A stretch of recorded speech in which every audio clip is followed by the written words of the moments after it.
What's up, everybody? It's BeginTheUprising here. This is going to be an Enlighten the Lightsworns episode. This one's going to be called Don't Fall for the Traps. And like I said before in my previous videos, I'm sorry that I am, this is kind of like my new camera thingy right now. I'm still trying to find a thing where I can use as like a ghetto tripod, because I recently moved into a different room, so I don't know what all I can do right here.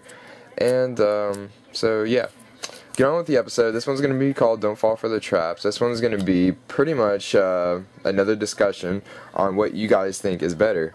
With the format shaping up the way it is right now, I mean, of course we still have a few changes to come, with Hyper Librarian, as well as the new Psychics and stuff. So, right now, I want to know what you guys think would be a better build of Lightsworns. I'm also asking this not only as a discussion, but as help from you guys.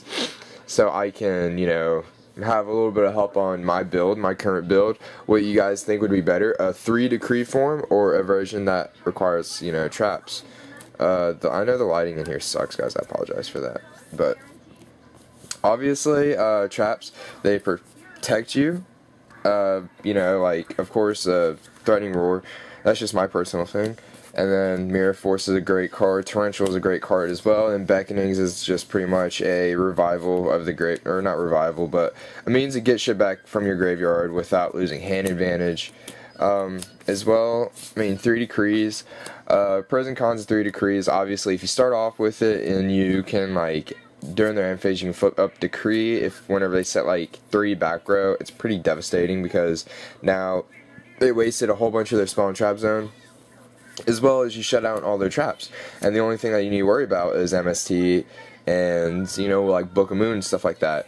Obviously, if they have the MST, they have the MST. That's why you have 3. Not only because you run 3, you want to optimize your chances of drawing them. And of course, in a Lightsworn deck, you're going to end up milling one, unfortunately. So that kind of sucks.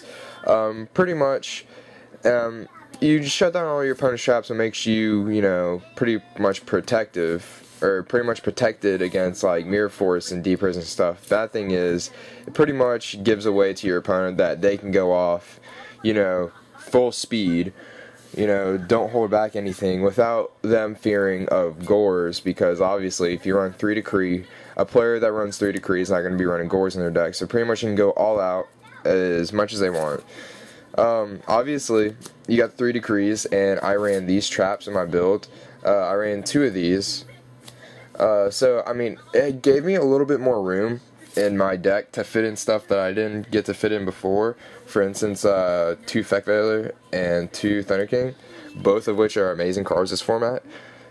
So, that's another good thing. And then, obviously, they've been helping me out a lot. As well as I had to change up my playstyle a lot. Probably because I'm not really so much as hiding behind T-Roars anymore. I don't really like to look at it from that. I don't really like to say it like that. I just like to look at it like Threatening Roar is just an amazing card that saves me for a turn.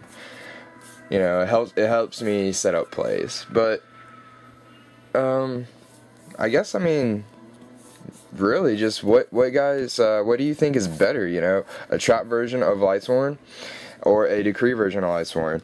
With everything coming out the way it is, obviously Gravekeepers is still great, 6 Samurais are amazing still, Psylocks, I don't know if people are going to be playing Psylocke or if people are going to be playing actual Psychics. Either way, those are going to be really, really big, as well as Doppelplants, everybody knows because of Hyper Librarian coming out, and then Halberd Cannon. It's going to be amazing. What do you guys think would be better, decrees or traps? I'm going more traps, but it's just that first turn, decree, it hurts them so much, it's so funny. As well as, Miracle Geminis is still a really, really good deck this format too, and then they main Oppression and Skill Drain, and everybody and their mothers are maining Oppression now.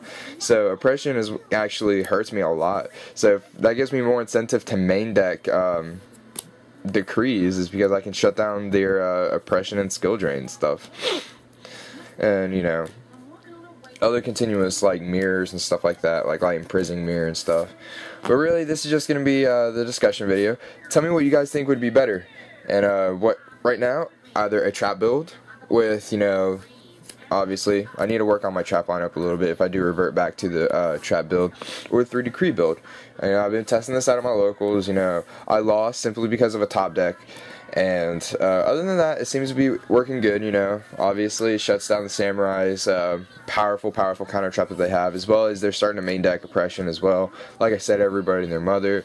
Shuts down the double-edged swords. For sabers, that's actually my worst matchup. That's what I'll try. I think I explained that in my deck profile. It's just like the really quick high inlays is what really hurts. It's just the fact that they can wipe out my decree with high inlay, and then they can use all their traps while I have none. It hurts a lot. It puts me at a great disadvantage. But anyway, I'm gonna get off, or not. I'm gonna get back on the subject. Tell me what you guys think in the comments below: trap version or decree version. And if I revert back to the trap version, should I leave these guys in? Obviously, I should, but I don't know what to take out for them. So obviously, leave it in the comments. Tell me what you guys think. I'm gonna leave it right there. I've been rambling on too long. Alright, thanks for watching, guys, and peace out.